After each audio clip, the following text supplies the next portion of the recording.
Hello, everyone. Let's take a look at what's going on in the media and the Democrats. Man, I've got something saucy for you to look at. You be the judge. Imagine if the Democrats took over government. Things were going to be worse. Imagine now adding those up with what DOGE has found out and what the Senate is talking about. You have those for and those against. Let's just jump in, take a look at what has been found out, and take a look at the Democrats trying to bring back the impeachment story. Without further ado, let's listen up.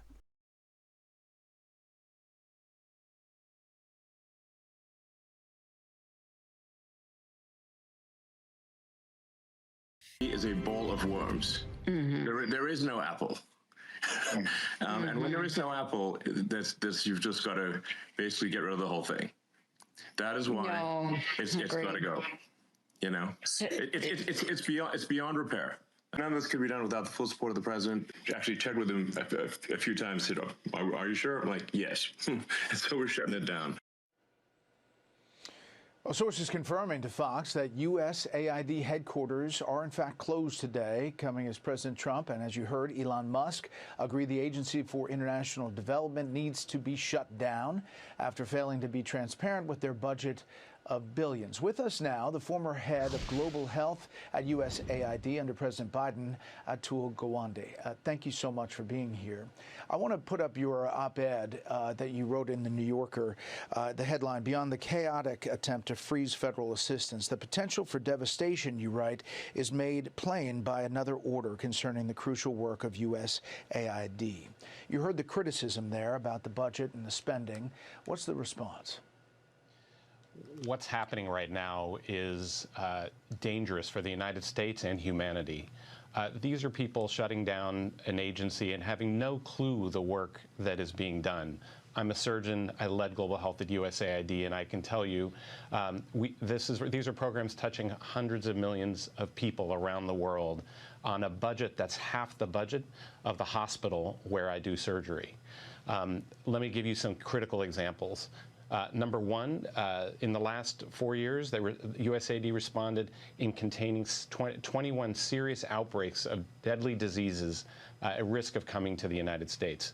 There is an Ebola outbreak right now in Uganda that is killing people, and USAID, all activities have been shut down. That work is critical and is not even happening. There is an HIV. 20 million people, of whom 6.5 million are children with HIV, where the global program that USAID leads with other parts of the U.S. government has been shut down. Those are people whose medicines are required for them to stay alive. I can go on down the list: eradication of malaria and polio and so on. This is dangerous. It is bad for American security. There is, criticism of how some organizations, there are a number of organizations who get money from USAID. The list, as you scroll through it, is a number of names that people are familiar with. But the budgeting of that and how that money is allocated has come under some significant criticism. And in fact, Brian Mast, congressman from Florida, head of the Foreign Affairs Committee, was on this weekend talking about it. You want to authorize purging of State Department personnel? What does that mean exactly? Well, if you want to take a look at the State Department, where DEI has been a priority over, let's say, diplomacy in many accounts, $500,000 to expand atheism in Nepal, $50,000 to do, let's see, a transgender opera in Colombia, $47,000 to do an LGBTQ trans comic book in Peru, $20,000 a pop to do drag shows in Ecuador. Shall I continue with more examples? So overall, you're saying the spending, there are crucial things, and the closing of this agency is a real problem in the eyes. You say it's an advantage for the enemy. For the people who voted for President Trump and say you need to purge some of these programs, what do you say to them? a top-to-bottom review of what is being done and a change in policies is a normal way of doing business, and that is appropriate in any administration.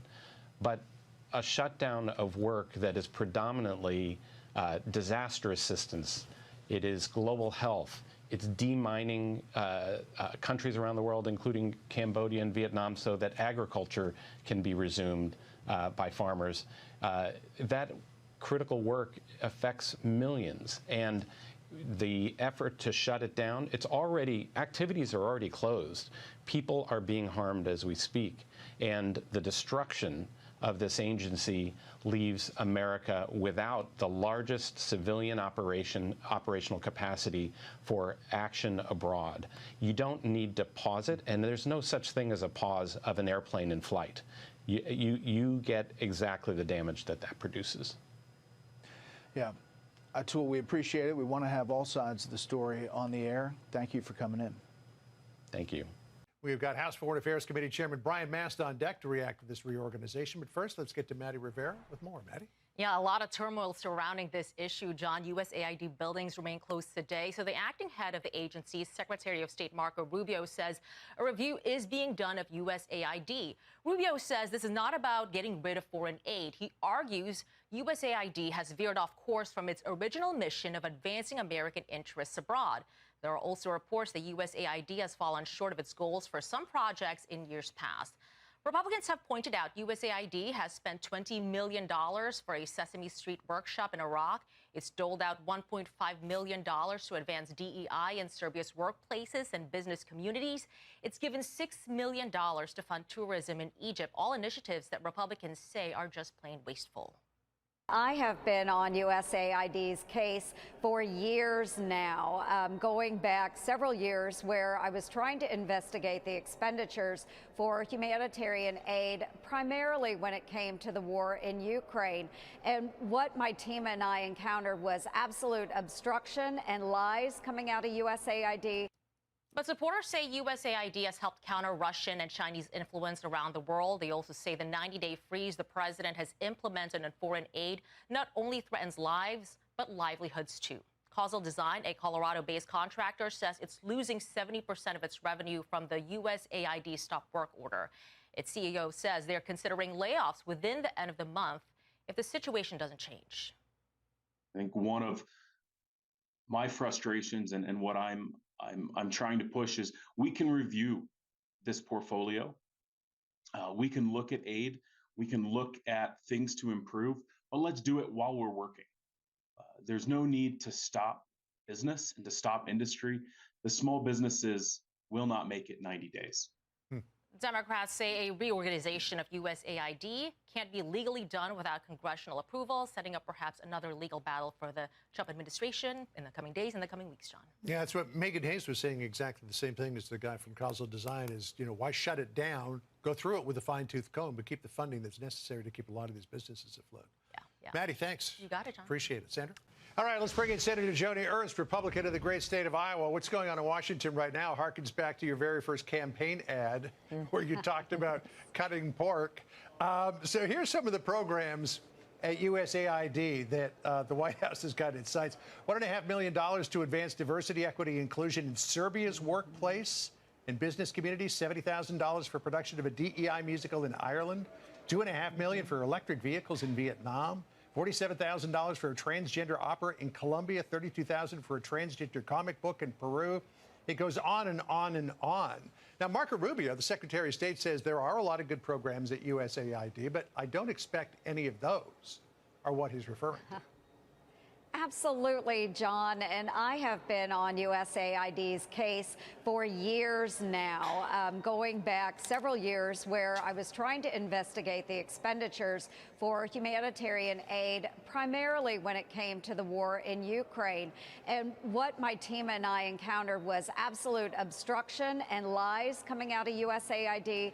They did everything possible to stop me from accessing their records to understand where our taxpayers taxpayer money was going. I eventually partnered with Representative Mike McCall in the House, and we started a formal congressional investigation. And even after that, they really pushed back, only allowed us access to a small amount of data. But what we found was extreme expenditures on the part of USAID with very little data-driven results.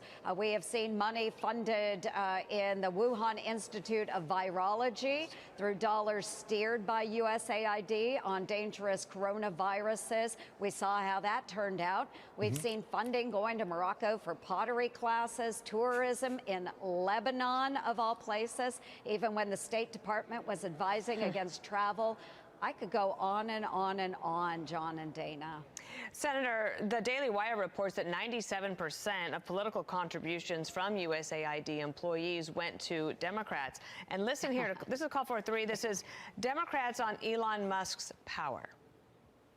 Elon Musk may get to be dictator of Tesla, but he doesn't get to shut down the Agency for International Development. No one elected Elon Musk to dismantle it. He doesn't have the power to destroy it. Privileged billionaires who don't give a damn about America and Americans should not be making decisions that put Americans at harm. What do they get wrong there? Well, I think they got just about everything wrong. And so Elon Musk is spearheading the Department of Government Efficiency. And if it means ferreting out waste and fraud on behalf of Americans, then I think he is doing a great job. He is operating at the direction of the president. And what we have seen with USAID is just a blatant disregard for what Americans want to see and how they want their dollars spent around the globe. There are important projects. We acknowledge that. But we have to disrupt this system, ferret out the waste, and get back to what we should be doing. And that's making sure that American interests are represented in supporting our allies and partners. I'm certainly going through the federal budget with a combine trying to separate the wheat from the chaff. He's just been named a, quote, special government employee. But Donald Trump yesterday tried to assure Elon Musk's critics that he doesn't have superpowers. Listen here. Elon can't do and won't do anything without our approval. And we'll give him the approval where appropriate. Where not appropriate, we won't. But he reports in, and he it's something that he feels very strongly about. I mean, it's something he feels strongly about because he's used to being in private enterprise. He's used to making miracles happen on very low budgets. But this idea that not everything that he says is going to happen will happen. So are the Democrats overreaching here? Well, I do think we need change, and the American people spoke to that last November, and this is exactly what we are going to do. It is going to be a very aggressive movement on the part of Republicans, President Trump, and Elon Musk and the Department of Government Efficiency. So the Democrats need to get used to this. We are going to find ways to focus our American taxpayer dollars on the things that they should be spent on, which is the American people and our interests. Again, we don't need to be wasting money on ridiculous items like seeing how fast shrimp can run on treadmills. I don't care about that. The American people, they don't care about that.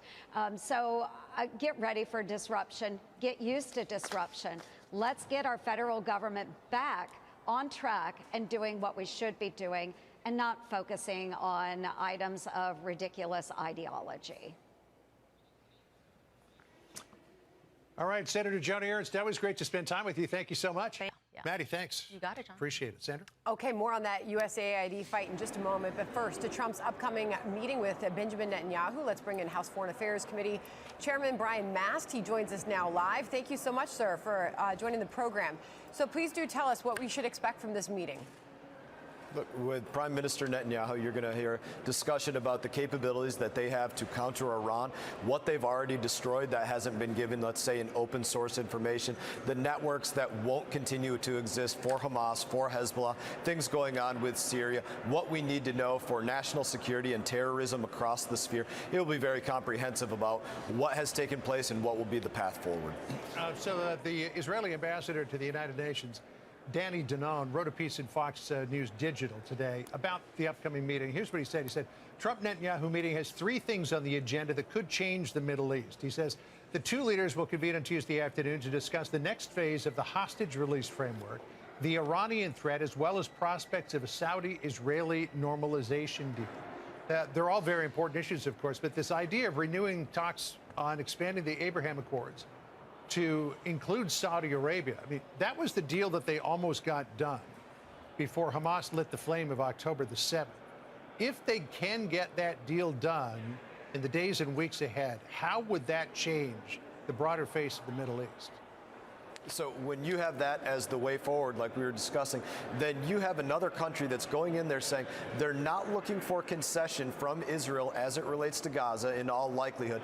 They're accepting that Gaza had absolutely been the aggressor, continually year after year, launching rocket attacks, stabbings, bus bombings, you name it, and they are now ready to normalize with Israel. That is an important domino to fall in terms of the way that they move forward and what they demand or do not demand as it relates to any relationship with Palestinians. That's, I think, the biggest linchpin that takes place in the wording of what goes forward. All right, so now to Secretary of State Marco Rubio and this USAID fight that is happening right now.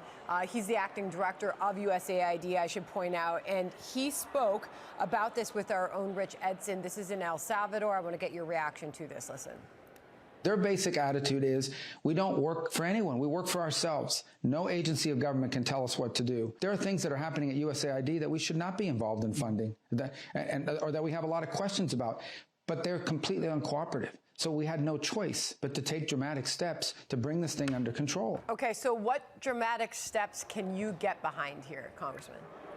Everything that Marco Rubio is doing, I am behind. He's saying that very nicely. The reason they have to shutter these doors is because they will go in, they will delete these things off of servers, they will work to hide them, they will simply say, no, we're not going to tell you. In front of me right now, if I was looking down, I have 3 or 4 pages of just provocative things they were spending money on, from $500,000 in Indonesia to help teach coffee companies on how to be more gender friendly, to just giving millions of dollars to people in the Caribbean for just being LGBTQ. Same thing in Serbia, other places. The list goes on and on of where they were just burning your money in ways that wasn't making America the partner of choice. And again, I have pages of these. You know, Congressman, that is, in fact, I mean, that's definitely true.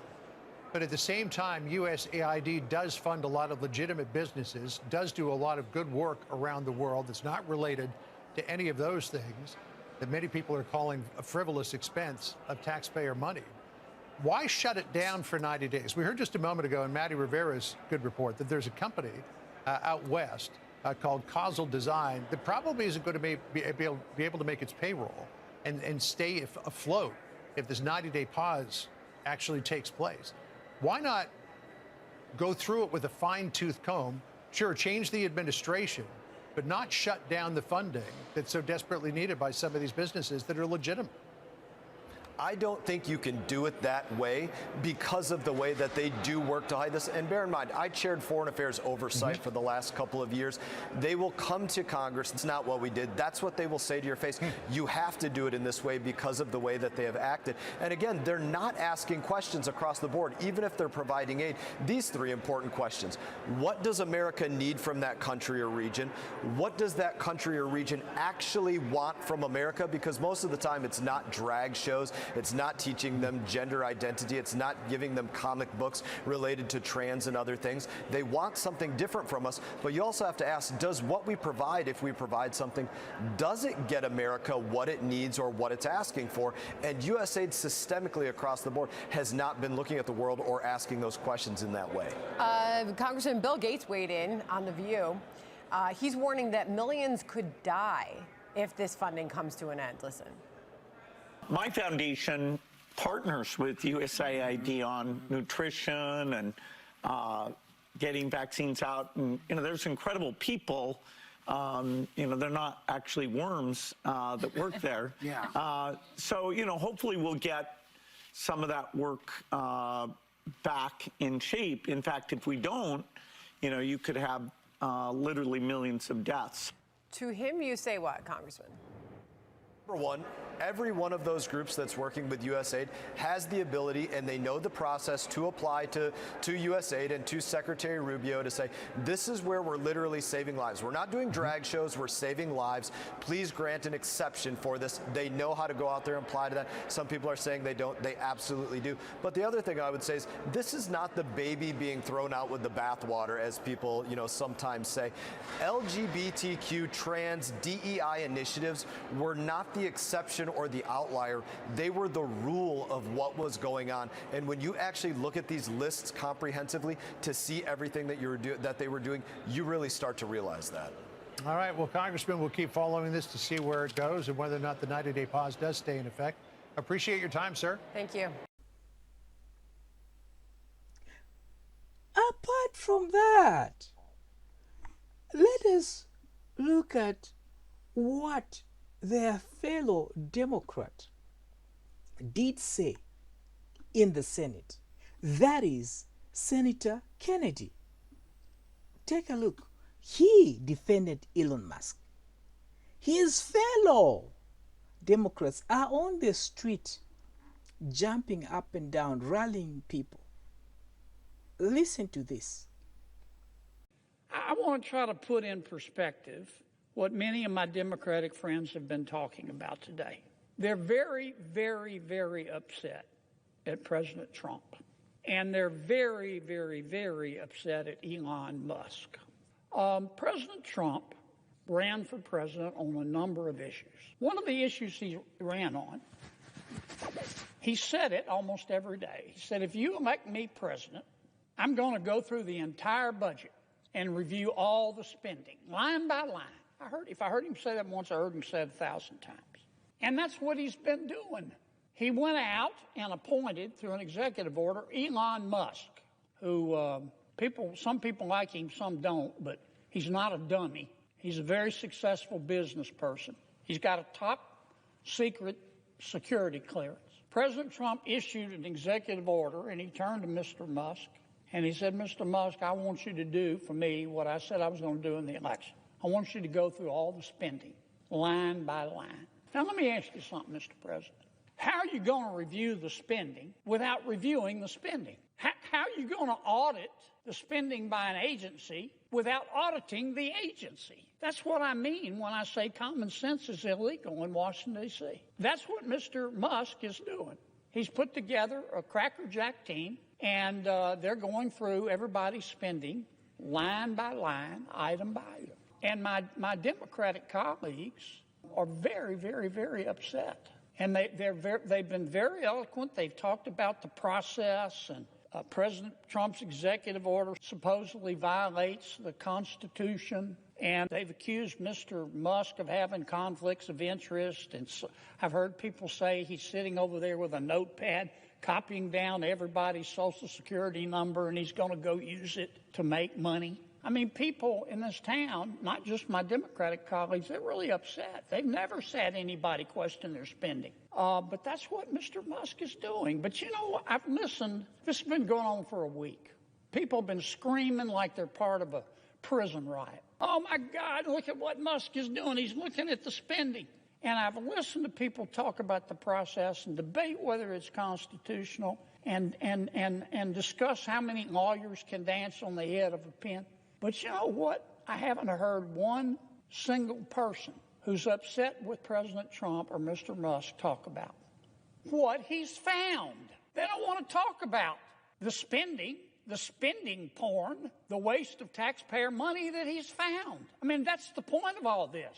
I tell you who is interested, the American people, the people in America who get up every day and go to work and obey the law and pay their taxes and try to educate their kids and try to do the right thing by their kids and try to save a little money for retirement and have had to live through 20% inflation under President Biden. They understand what Musk is doing. They understand spending porn and wasting taxpayer money. Now, Mr. Musk started with the USAID. That handles a lot of foreign aid for America. American people are very generous. In our country, when you're homeless, we'll house you.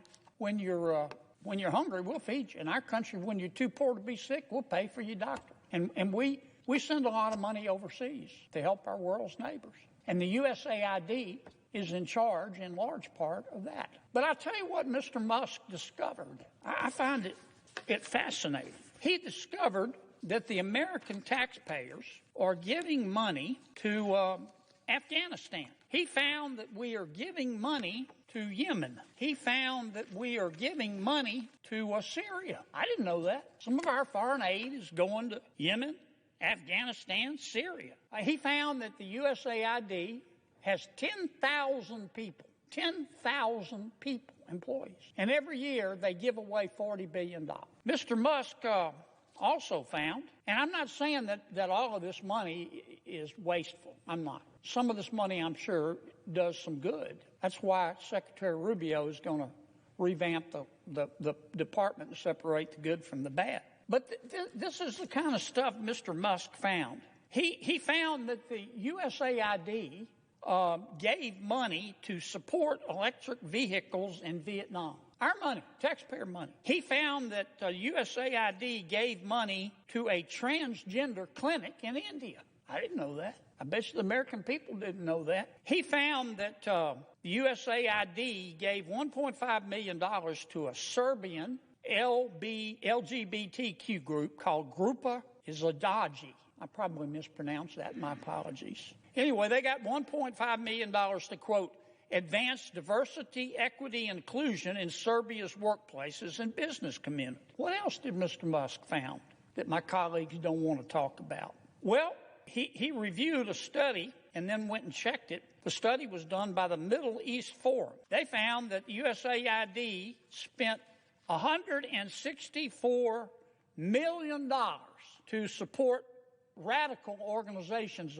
around the world. We're not talking Cub Scout troops here. We're talking about radical organizations around the world. They gave $122 million of that to groups aligned with foreign terrorist organizations. Our taxpayer money. According to this report in Mr. Musk, the USAID has given millions of dollars to, quote, organizations in Gaza controlled by Hamas. Why aren't my colleagues talking about that? Recipients of the money, they found, have, quote, called for their lands to be cleansed from the impurity of Jews. That's who we're giving foreign aid to. What else? I'm not going to spend my whole time talking about this, but nobody else is talking about it. They're just talking about the process. And Mr. Musk, and he's a mean guy, and he shouldn't be looking at our spending. Well, he is. And I kind of find what he's found out interesting. He found that we gave $2 million, USAID did, for sex changes in Guatemala. He found that we gave $20 million to produce a new Sesame Street show in Iraq. He found that we gave $4.5 million of taxpayer money to combat disinformation in Kazakhstan. He found that we gave $10 million, USAID did, of meals to an al-Qaeda-linked terrorist group called the Nusra Front. Mr. Musk found that we gave $7.9 million of taxpayer money to a project that would teach Sri Lankan journalists to avoid binary gendered language.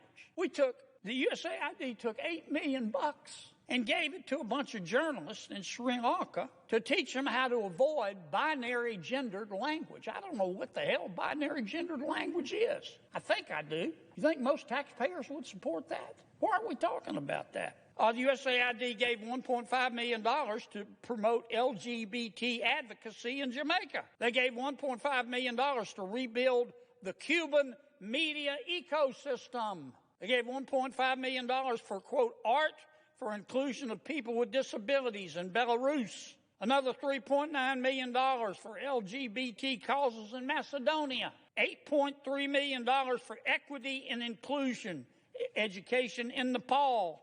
I could go all night. And many of my colleagues are upset. They're really mad at Mr. Musk. Hell, I think we ought to give him a medal. All he's doing is what President Trump said he was going to do. President Trump said he's going to audit the spending. So Trump goes and hires Musk, again with the top secret security clearance. Nobody can quibble with his intelligence. You know, the guy's as smart as Einstein's cousin. He's a very successful businessman. Some say he's the richest guy in the world. And he's doing the auditing. And, man, he's finding a lot of stuff.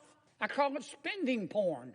Now, I'm not saying everything that USAID does is wasted, but I'm saying a lot of it is. A hell of a lot of it is. And we ought to be on the floor of this United States Senate thanking Mr. Musk. And we ought to be asking him to go through every agency and look at everybody's budget. Everybody's budget. That's what the American people want. They don't want to talk about process.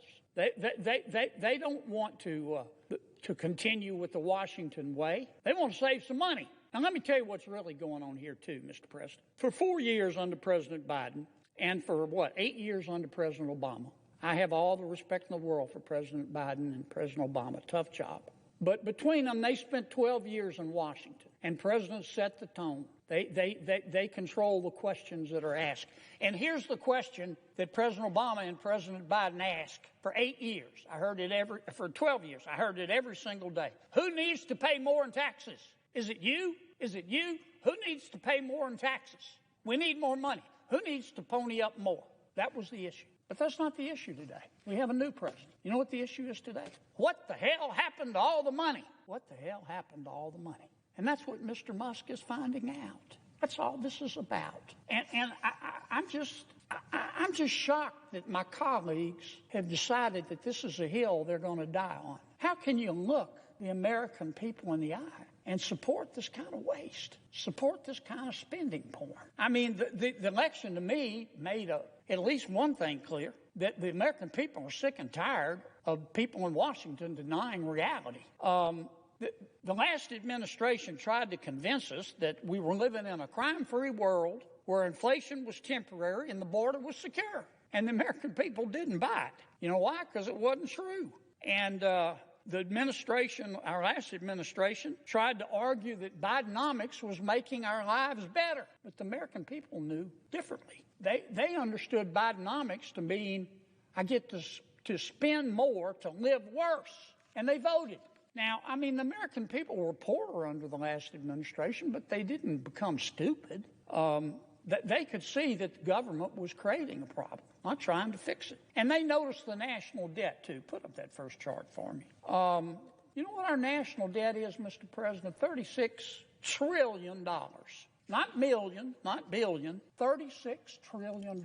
It takes my breath away. Highest it's ever been, over 100% of our gross domestic product. Our debt's growing faster than our economy. And we toss around these numbers, $1 trillion, $1 billion, $1 million. Since 2019, America's population has grown 2%.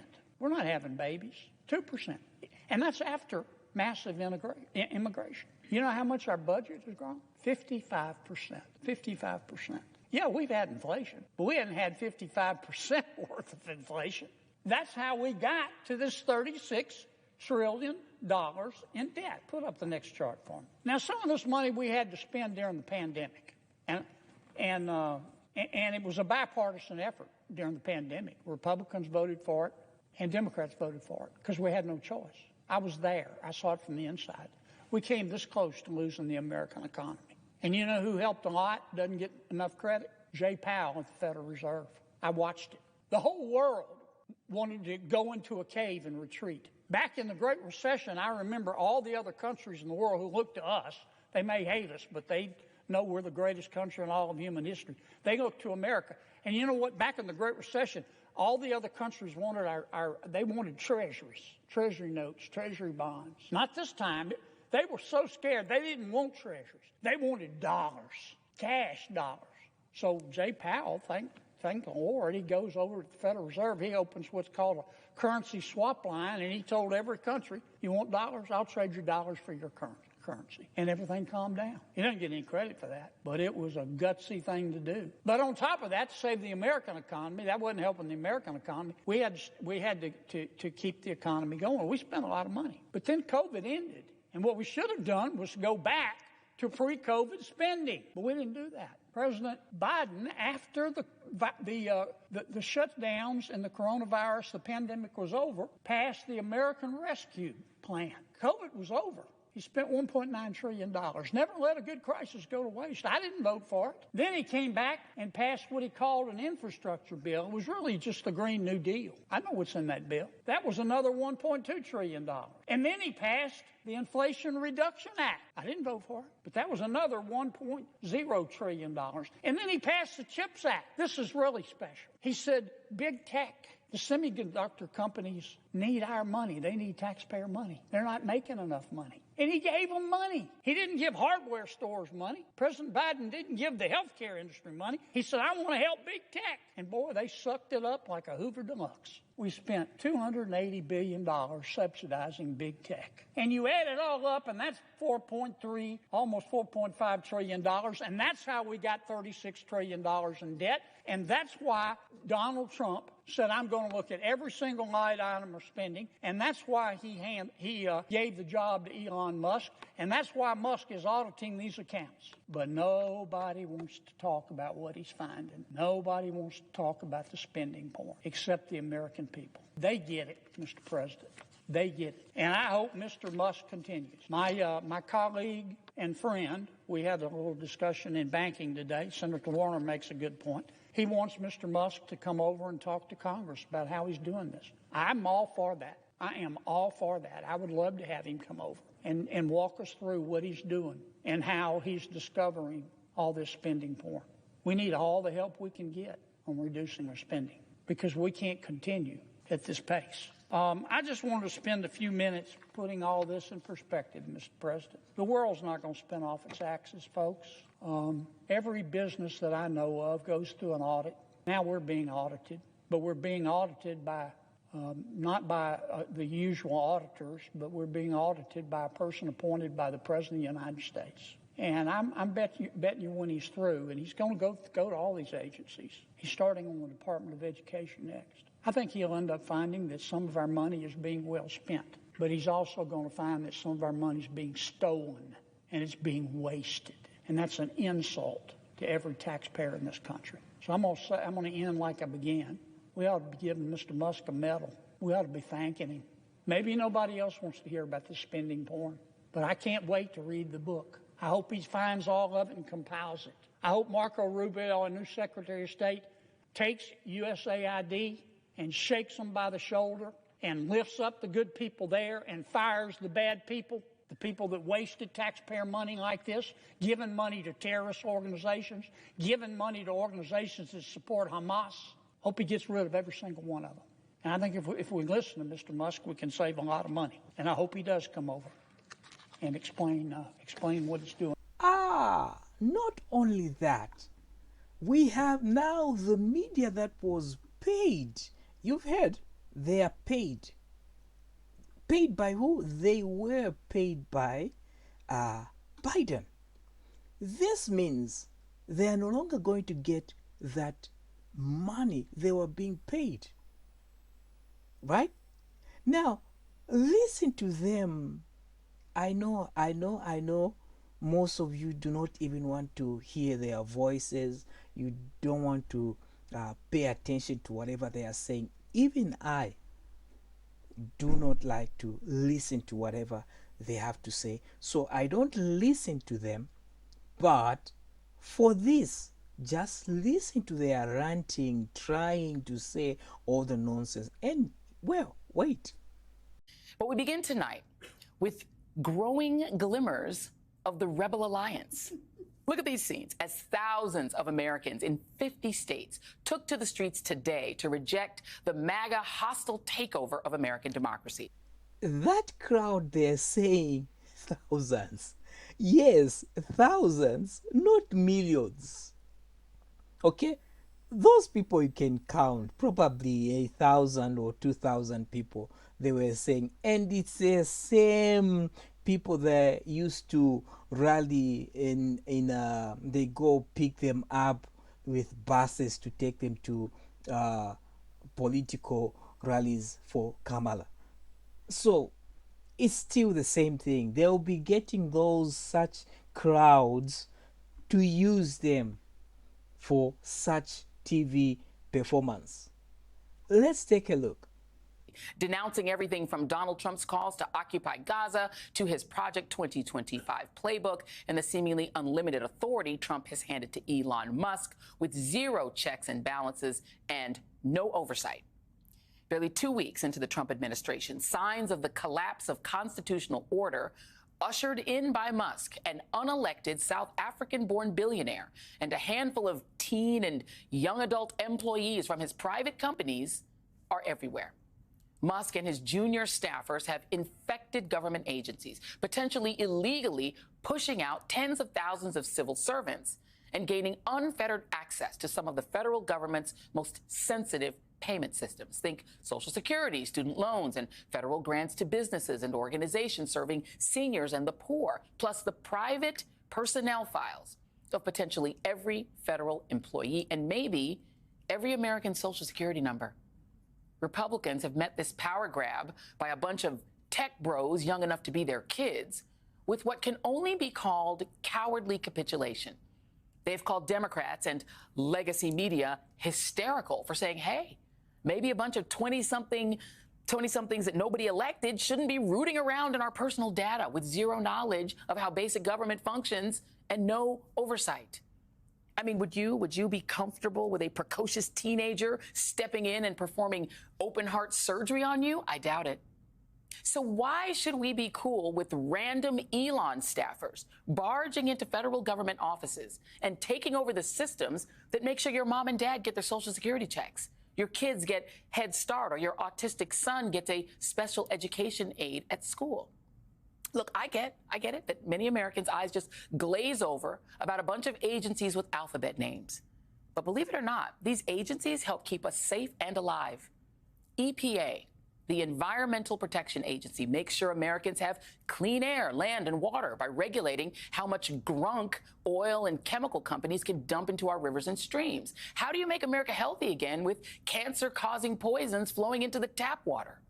DOE, the Department of Education, does not, I repeat, does not set school curriculums. But it does help kids with special needs get grants so that they have support in our public schools. FAA, the Federal Aviation Administration, regulates civil aviation to make sure the planes don't fall out of the sky, like has already happened twice in 24 hours in the first 9 days of Trump 2.0. FDA, the Food and Drug Administration, makes sure that the food you eat, the lipstick you put on, and the pills you take don't kill you.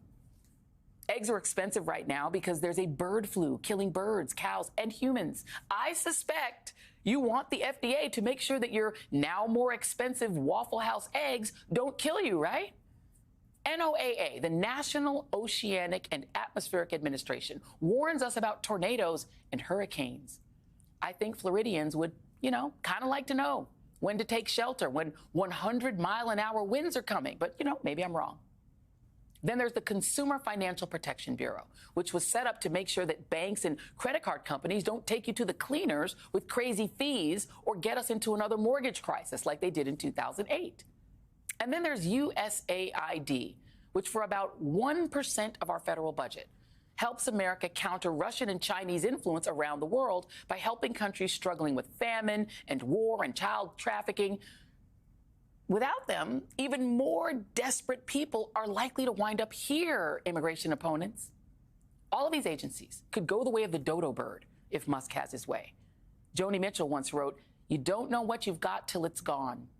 Well, we're about to find out, because we could very well be headed into a completely deregulated world run by artificial intelligence, MAGA enforcers, and Elon fanboys who will make America work about as well as ex-Twitter. What could possibly go wrong? Joining me now is Senator Elizabeth Warren of Massachusetts. Please correct me if I got any of that wrong. You didn't. Okay. And I want to say, what was really lovely about what you just said is just to remind people, we built a government to work for all of us. Yes. We're just all better off if, in fact, the bird flu gets under control and that our eggs won't kill us. We are all better off. We're better off. We make these investments in infrastructure. We make these investments in our payment system so people don't get cheated. That's how we keep the economy going. And look, Bless everybody who gets out there and makes a fortune. Bless everybody who gets up every day and goes to work. But understand the underpinnings of all that are something we all invested in. And now we've got Donald Trump and his co-president, Elon Musk, and they're just running a wrecking ball through it. And it's not like it's an abstract problem. It is really and truly the kid who needs an aide to be able to sit in class so that they can get an education, taking that aide away, and maybe taking away that whole classroom. It's these very real ways that people are touched by this. Yeah, I mean, and the thing is, when you say we, the American people, hire people like you. We hire Congress members and we hire United States senators to make the budget that even Elon Musk's contracts come from. The money that he gets and that made him rich came from the American taxpayer hiring senators, hiring Congress members. They do an appropriation because the Constitution says it's y'all's job. It is the Congress's job. What Trump is trying to reset here is to say, nope, Congress can do whatever it wants. I'm spending this money myself. And he's authorized, this is the one that blows my mind, Senator. A private citizen and a bunch of his 20-something and teenage henchmen have your Social Security number and mine, our mom's, anybody's mom's Social Security number. They can turn off their student loans. They can turn off Head Start. Who gave them that right? Right. They can not only turn it off, the other thing is, are you sure they didn't copy any of it while they're in there? This is the other thing. And the piece is, so supposedly they want to use AI to try to make these cuts, right? They don't know anything about government, so they're going to let the AI bots do it. This is the fear I think I have, and I'm sure that you have, is that these unregulated people, who apparently they're giving some security clearances to, could download that data. Data is the coin of the realm. They could use it to train the AI grok that he's got for Twitter. They could literally use it to profit, and we've not given them permission to do it. That's right. And in order to get into this system, understand, this is like one of the most protected systems in the world. It's just a tiny handful of people who've had access to it and who understand what it works. In order to get in, how many fences did they have to knock down? How many gates did they have to open? And how many people are sliding in behind him? I don't know. Iranian hackers, North Korean hackers, black hats from anywhere around the world. In other words, we had a banking hearing this morning. And one of the questions that Democrats asked, we had 2 or 3 bankers there, is would you let someone come in and see your customers' private banking data? And these bankers are like, no, never, absolutely not, no, no, no, no, no. So why is it okay for Elon Musk and a handful of people just to come in and say, you know what, we're just going to root around here for a while? And then while they're at it, why should we have the slightest bit of confidence that they're not turning off programs they don't like? They've already indicated just a week before that anything they want to shut down, they can just shut down. Let's get into this for a moment. The claim from Republicans is that they've only got read-only access. The White House spokesperson said that today. But Elon Musk himself posted on his ex-Twitter, no, no, no, we turned off the funding to this Lutheran organization. So he's admitting that they are doing more than. There's also some Wired reporting and other reporting that they might be downloading software onto it. We literally are told, don't click on anything on our phone because you might download malware. We don't know what that software is. You all don't know what that software is. If a foreign government was doing this, we would say that the federal government is having a cyber attack. Oh, absolutely. And you all passed a law banning TikTok because of the fear that the Chinese government could get access to our personal data. Exactly right. And so now Elon Musk has got access to all of his personal data. That's exactly right. What can be done about this? So look, the first thing we can do is we have to raise our voices about this. Remember last week they cut off funding. They said we're going to do a pause on everything that has federal funding. And what did people do? 22 states sued. We went to the courts, right? And we also raised our voices. Think how many people stood up and said, whoa, whoa, whoa. I want everybody to know that's my little organization here. That's my small business that can't get our. That's my NIH. I'm working on trying to cure cancer here, guys, and you just cut off my funding. I'm going to have to shut down my small business. How many people spoke out? And what happened? We've got the courts in place now, and I think the appetite for going through and trying to shut these down, at least the warning shot has been fired. So, okay, so we've held the line there. Now we come to the second one. Elon Musk comes in, and it's 2.0. Yeah. Instead of doing it program by program, now they've got their fingers on the keys to do it person by person, right?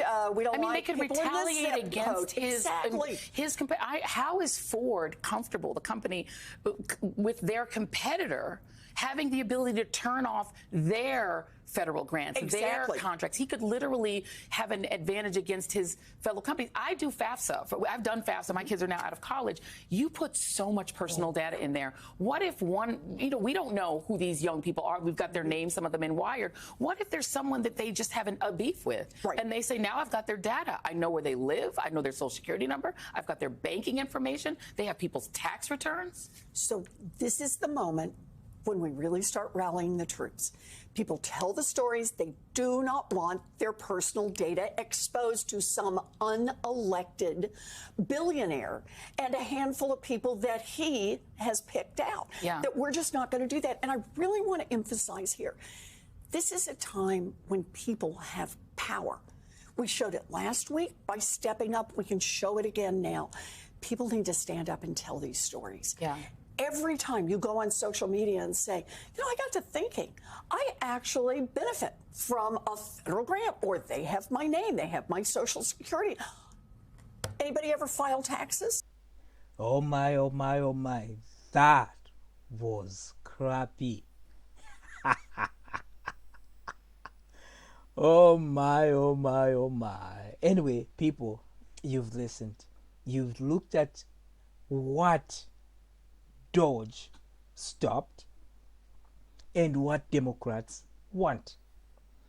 You want the government of USA buying condoms for terrorists, right?